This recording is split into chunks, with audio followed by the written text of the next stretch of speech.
The Spot Track Podcast, talking sports contracts, the salary cap, and business of sports. Today's edition of the Spot Track Podcast is presented by Authentic Audio Productions, providing personalized, full-service audio solutions for you and your company. Take your podcast to the next level with custom content creation and professional recording tools. They do everything for you. If you don't feel like writing your show this week, they'll do it.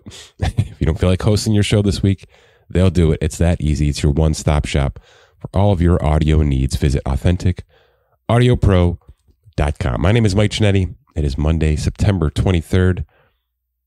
Week 3 of the NFL season is slightly over. 2 Monday Night Football games tonight, 2 big ones in terms of must-wins for Jacksonville and Cincinnati.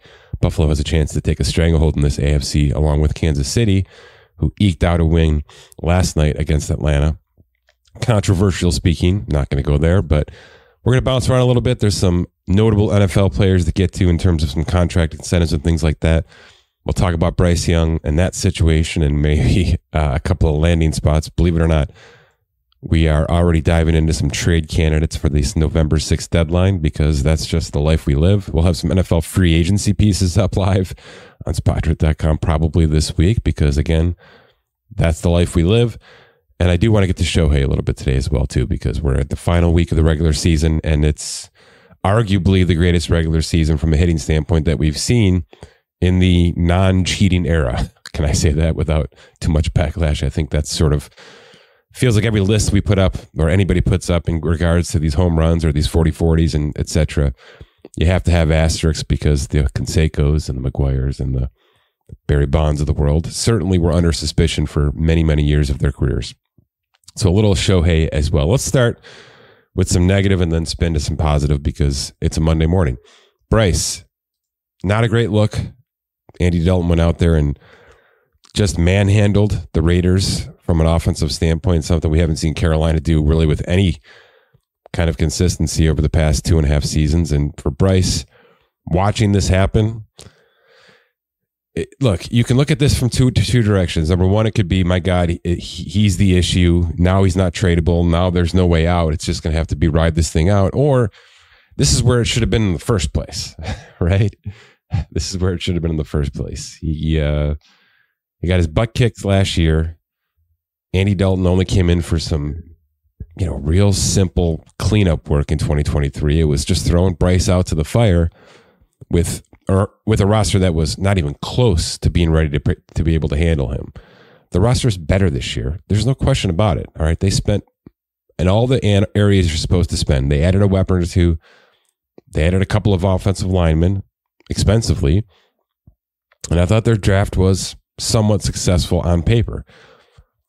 So I think they're in the right direction. But Bryce Young's just not ready. The redshirt year he needed with a roster like this last year is going to have to be this year. So I kind of look at it this way, that this is actually the right move, and we're just starting the process 1 year later. They realized it too late. They should have realized it in the summer, that Andy Dalton out of the gate was the correct move for this franchise that has no reason to tank anymore. They just don't, all right?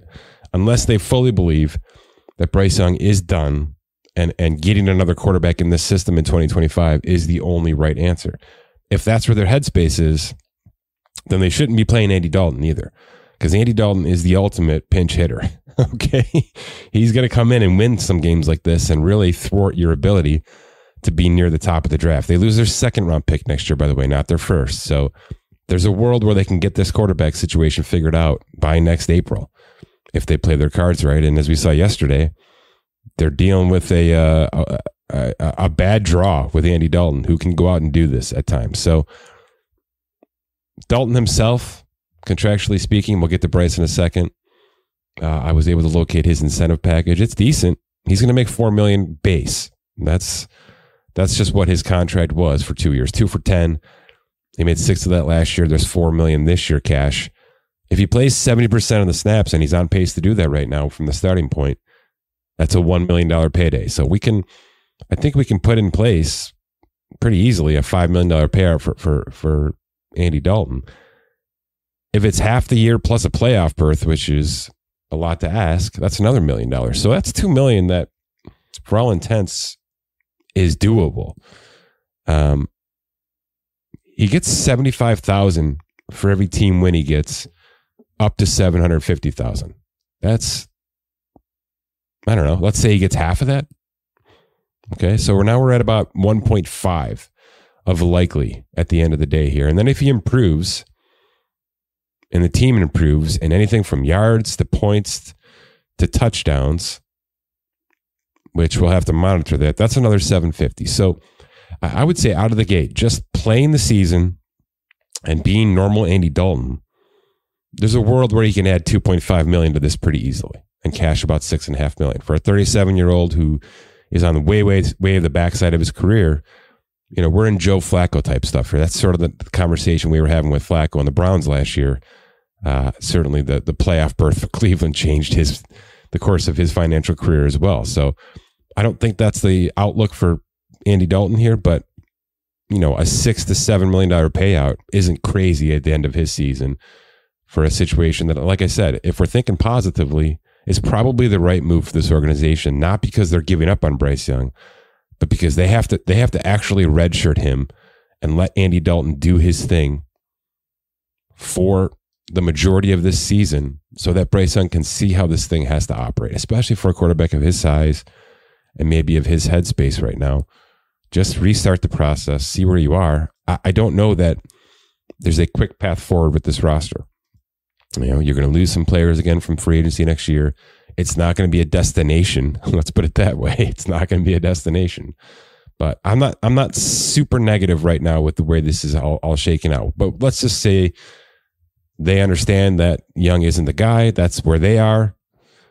And Dalton is simply riding out a sinking ship that's going to get imploded for the 9th time this decade after this season.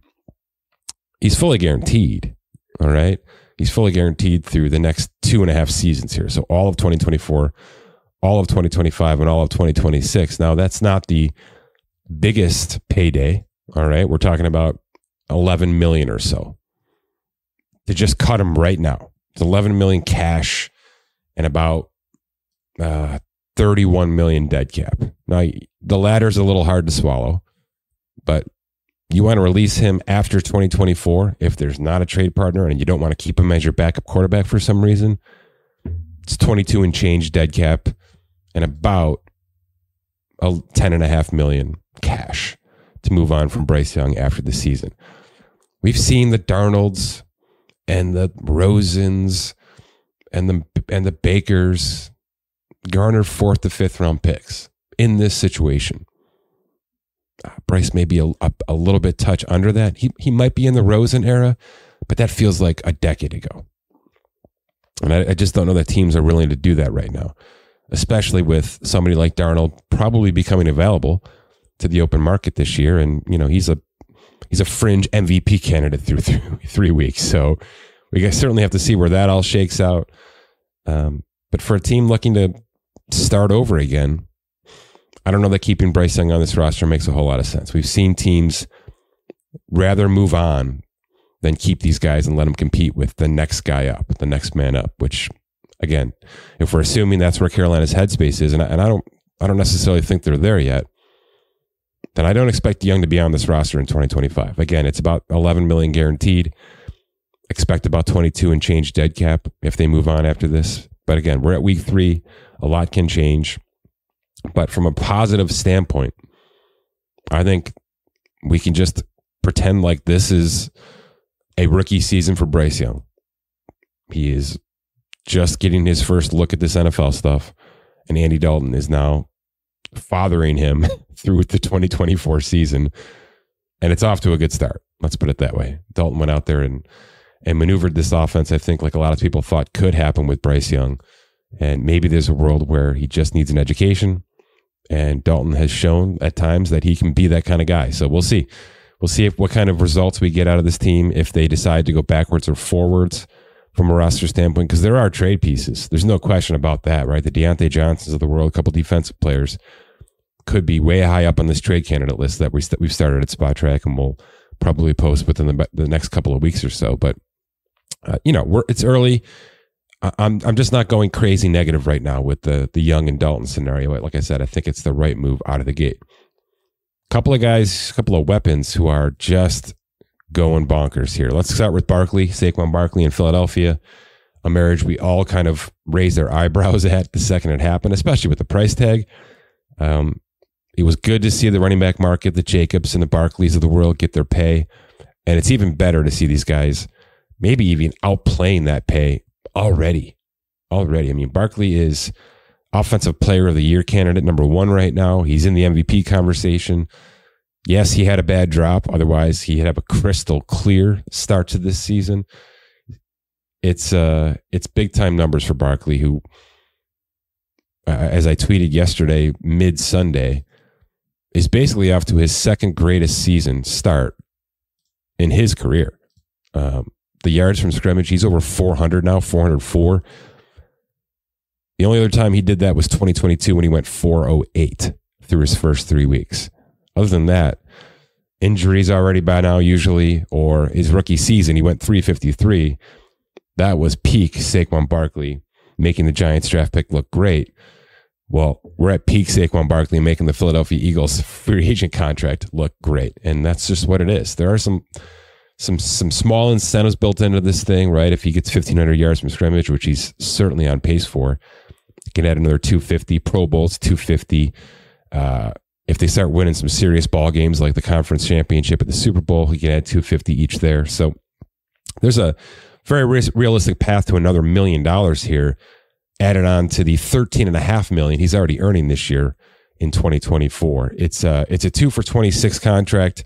Practicality speaking, there's a world where he's not done after that second year. And whether he plays out the third year or even extends into something Derrick Henry-ish at age 29, I think it's very, very realistic that everybody is happy as long as he can stay healthy. And we know that's the big asterisk with this guy. But man, it's good to see him healthy. Man, it's good to see him in an offense that knows how to utilize him, is not afraid to utilize him. And oh, by the way, not being talked about enough, is band-aiding some deficiencies from Jalen Hurts, which I believe exist. I'm not positive Jalen Hurts is this top-tier quarterback that I think he not spooked some people into thinking he was, because he had success.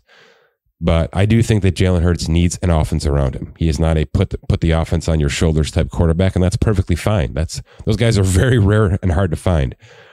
So Barkley is elevating Jalen Hurts. Barkley is also protecting Jalen Hurts, which is the biggest thing. All right. He has been nicked up, banged up. He has played hurt. He has played compromised for most of his career and a lot of last year, which led to a disastrous Eagles season. If Barkley can stay healthy and become the shield for this Eagles offense, look out, because everything else is going to fall into place. They're doing things right now without A.J. Brown and with Dallas Goedert just finding his sea legs. So offensively speaking, they have plenty of depth to get through an 18-week season. And Barkley has been the workhorse for the first 3 weeks. Speaking of Derrick Henry, another guy who finally broke out in his new destination, signed a 2 for 16 to join Baltimore, which was just basically a 1 for 9, and then a we'll see. But yesterday certainly helped. Again, just allowing not so much to cover up Lamar, because Lamar's an MVP. Lamar is a put the team on my back kind of guy, and he's done that for years, to the point of where he's kind of folded come week 17 and then the postseason because of it. It's now an offset situation. And this is why I think the world loved Derrick Henry joining this roster. If they can balance, and it may have taken 3 weeks for them to figure it out, because they looked as good yesterday as they have. If they can balance the offense between Lamar and Henry as the workhorses, the sky's the limit. And if they can build in option scenarios where it looks like one is happening, but the other actually happens, the sky's the limit. Everybody knows this. It's not going to be a secret. It's also not going to be stoppable if Henry's healthy and Lamar's healthy and the scheming works out in their favor. As we saw yesterday, you run a couple of option plays with these two guys, and you're talking not 9-yard gains. You're talking 29-yard gains, even with Henry at age 30. It's an explosive situation that I think is sustainable. You haven't even unlocked Zay Flowers yet. You haven't even really unlocked Mark Andrews or Isaiah Likely. Again, like Philadelphia, you have multiple options, multiple weapons, multiple ability to scheme kind of differently week to week. But I think the crux of this thing is going to be how Lamar and how Derrick Henry can play off each other and into each other on a week-to-week basis. And sky's the limit. Oh, by the way, very good defense. Very good defense. That could only get better at the trade deadline if they count their chickens a little bit, and they're usually aggressive. So I expect this team to not only find their own sea legs, but improve from a roster construction standpoint over the next month and a half here. And if you're hedging your bets a little bit, I know Pittsburgh's 3-0. I know a lot of this AFC stuff is up in the mess right now. This is a team that's on the back looking forward that I would bet gets there and comfortably earns a playoff spot at some point in time, just because of the construction of this roster and the ability for them to be flexible on a week-to-week basis. Jauan Jennings, I have to, right? I mean, a guy has a career day coming off a contract sign. You have to bring him up. The tweet I put out this morning references his entire career. He had 47 games coming into yesterday. He caught just about 1,000 yards receiving and 7 touchdowns in 47 games. Yesterday, 175 and 3 touchdowns total. He basically 1/10 his entire career yesterday. He did sign a new contract with San Francisco well before the Brandon Ayuk stuff came to fruition. It was 2 for about 11.9 million. And he does have some guarantees in 2025 and a nice little option bonus on April 1st next year. It's also got a pretty nice incentive package, which is why I put the tweet out in the first place. If he gets 600 yards or 60 receptions or 6 touchdowns, he gets about $666,000 for each of those, right? So $2 million total, which for a guy who's a third wide receiver, that's a great set of incentives to look forward to. And oh, by the way, he's in a great market now to get it. All right. He only needs 390 more yards receiving and 3 more touchdowns to get 1.3 million of that. Now, 60 catches might be a little bit unrealistic, but in this offense, it might not be. It might not be. This might be a spread it around type situation all year to combat the injuries of Kittle and Samuel and who knows, McCaffrey, of course. But especially with Christian McCaffrey out for at least 3 more weeks here, Jennings could step into that kind of gadget role. And there's a very realistic world where he's adding $2 million to his contract. Those are escalators, by the way, for 2025. So not guaranteed, not something that he's guaranteed to see at all. But I think if he looks like this in this offense, you do a little bit of a contract conversion on this and make sure that the incentives build in properly, build it into the option bonus that exists, keep his cap hit nice and low next year. And 28-year-old Jauan Jennings should stick in 2025 if he can continue to be a plug-and-play option like he's been, by the way. I mean, this was a 7th-round pick back in 2020, and he hasn't gone away yet. Okay, he got a restricted tender in March. That turned into a 2 for 12 in May, and a couple of escalators could make this like a 2 for 14 by the end of the day here. So big day for him on the field. Could convert to a big day for him contractually speaking as well.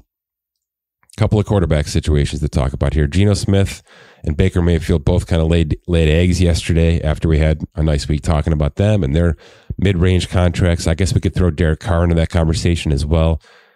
So where week 2 was the mid-range quarterback conversation, it's probably much more about the rookie quarterbacks and, of course, the Mahomes, and we'll see what Josh Allen does tonight on Monday Night Football. But I would be remiss if I didn't bring up Sam Darnold again, because again, he is in the conversation as best storyline of the year through 3 weeks. Now, I know he's got an injury here, MRI pending on Monday. We'll see where that takes us. But this is a situation where it's not just about what he's doing, but can he do this for a bulk of 2024? And what does that mean for 2025? Not only for him, but for the Vikings. Because this was a 4-win team out of the gate. That's what the FanDuels and the DraftKings of the world says. 4.5, 4 to 5 wins. But the talent was there. They didn't lose talent. Now, Hawkinson's still injured. Addison's not really a part of this conversation yet. So this has been the Aaron Jones and Justin Jefferson show. But Darnold's accuracy is evident. All right. He has gone through an evolution in that regard. He is He has been with an offense last year, sitting behind Kyle Shanahan's scheming to understand where things have to be. And it just seems like his comfort now, seeing this field, even with limited options, is taking him to the next level. He's becoming the number 3 overall pick that many thought he could be out of USC. So what are the landing spots next year? I don't believe a return to Carolina makes any kind of sense. So, if Daniel Jones falls off in the Giants, that's certainly a conversation to have. If Aaron Rodgers doesn't want to continue his career, that's certainly a conversation for the Jets. Maybe if Darnold agrees to go back there, but that's just as awkward as Carolina, if not more.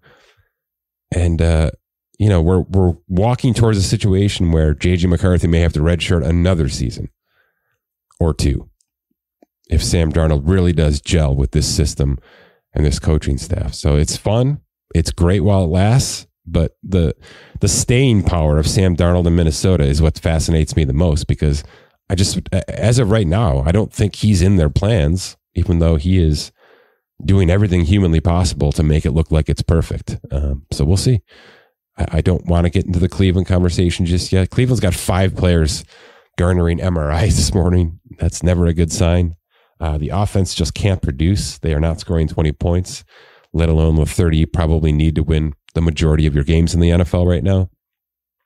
I'm not going to sit here and bag Deshaun because we've done plenty of that.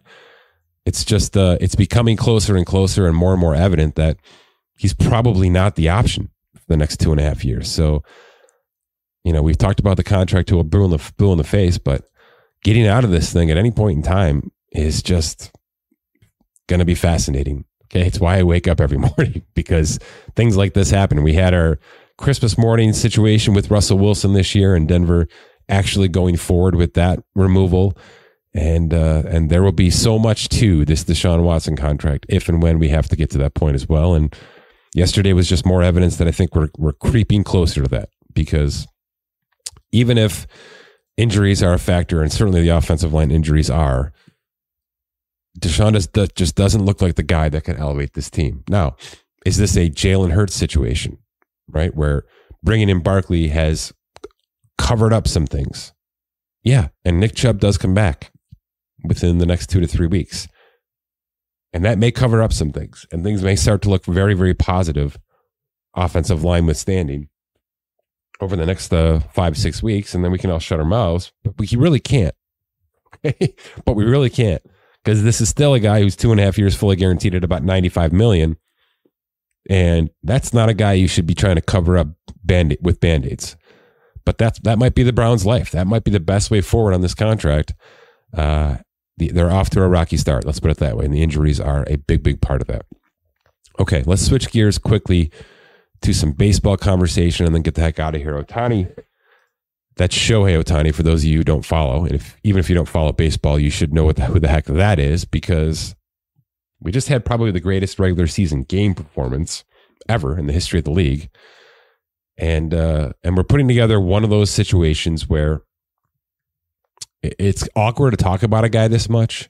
You know what I mean? Like, it's just become, we're almost getting fatigued talking about Ohtani at this degree.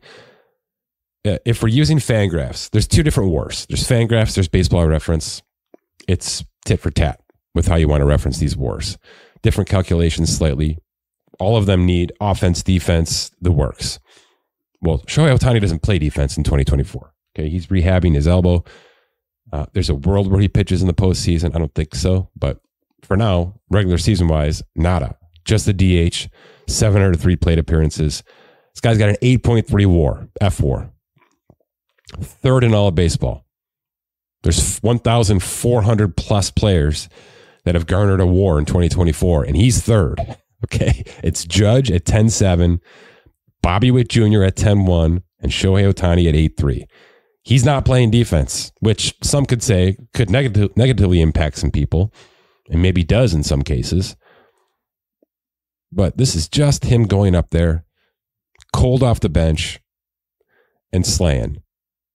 And he's passed Soto and Lindor and Gunnar Henderson and all these young guns, or, vets, MVP candidates that have been in this conversation and play great shortstop or play great outfield for their respective teams. It's just a remarkable feat. a remarkable feat. He's at 53 home runs. He's at 55 stolen bases.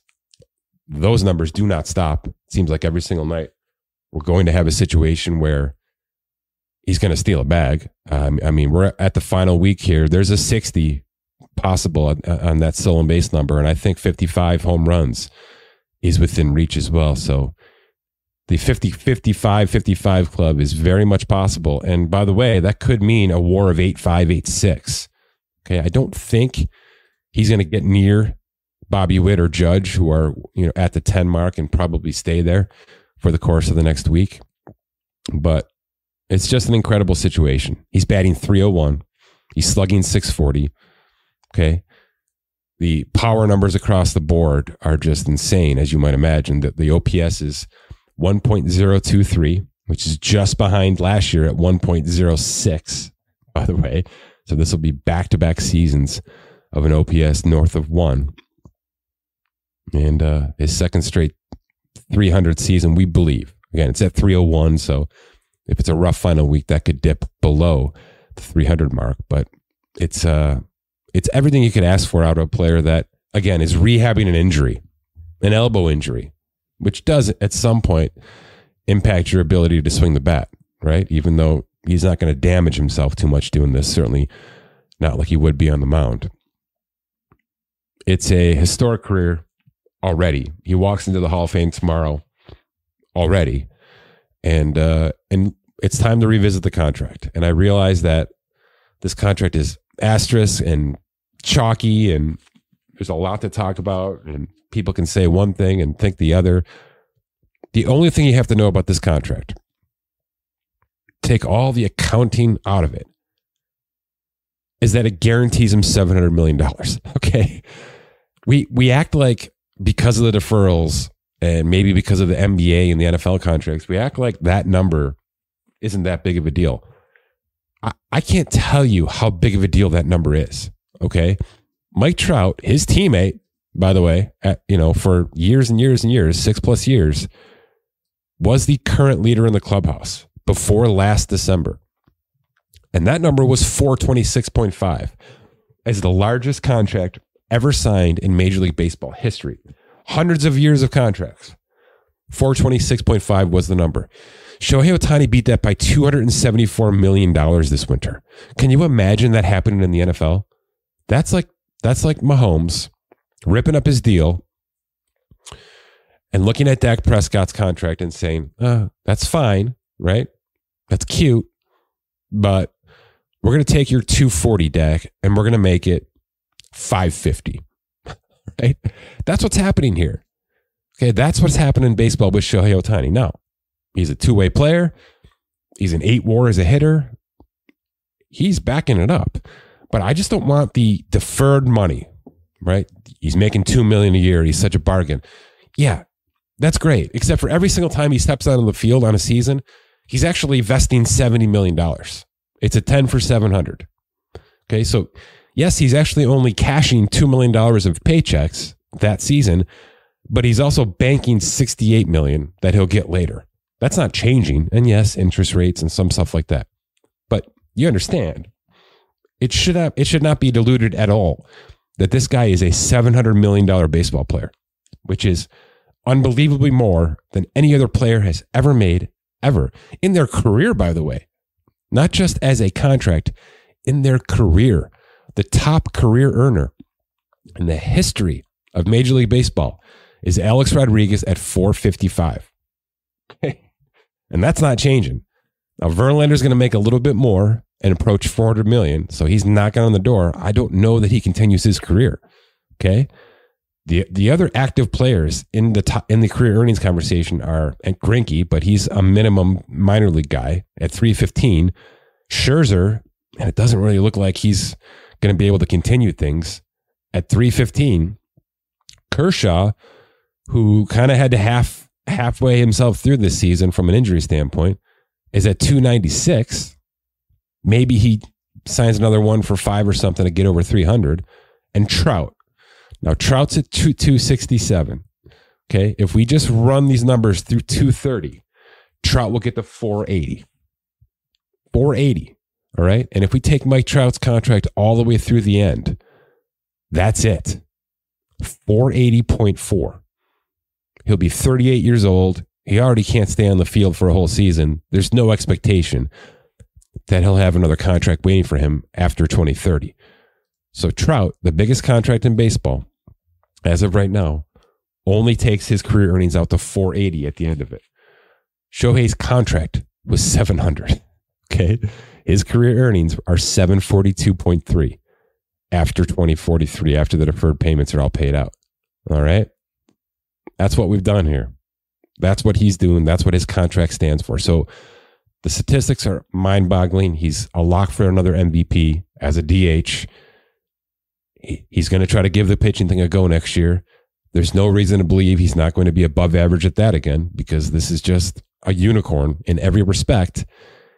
But let's not gloss over the contract because the deferred payments only gave him $2 million this year, and it means his tax salary is only $46 million, which, oh, by the way, is also a record. Okay. Those are accounting hacks. Those are loopholes. And yeah, it took a lot of people agreeing to things, and it's an unbelievable gesture by Ohtani and his camp, but it doesn't at all dilute the fact that he is a $70 million player and a $700 million player. And that's not even close to something we've ever seen in the history of this game. And neither is him on the field. So it all works. We're not complaining because he's that damn good. And that might be the craziest part of this at all, is that he's making this money. He has all this guaranteed ahead of him, and nobody's blinking an eye because he's that damn good. We don't get that in sports ever. Okay, ever. Every time a high paid, look at Dak Prescott right now, the $60 million man in the NFL who's 1-2, who couldn't beat a team that, kind of gave them the ability to walk all the way back yesterday in the second half. Prescott's going to be crucified all week long, and it'll continue to be crucified until Dallas is in playoff contention. Well, Shohei's on a winning team. He has the third biggest WAR in all of baseball, and he makes twice as much as any player in the history of the game. And nobody's blinking about it because he's that damn good. Okay, Keith Smith is pumping out the content on Spotrac.com. I'll have trade and free agent pieces for the NFL coming soon, and trade and free agent pieces for Major League Baseball continuing, because we are in the final week of the regular season, and arbitration and all sorts of fun stuff are coming with Major League Baseball contracts throughout the entire winter. For Scott Allen, my name is Mike Ginnitti. Thanks for listening to this edition of the Spotrac Podcast.